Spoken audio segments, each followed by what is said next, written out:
Hi!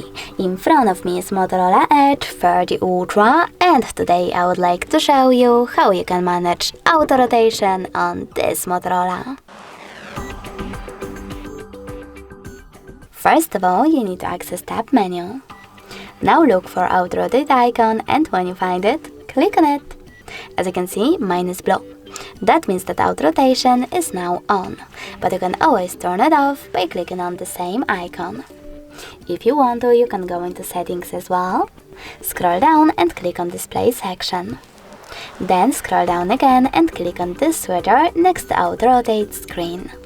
If it's blue, that means that auto rotation is now on. In order to turn it off, click on the same switcher one more time.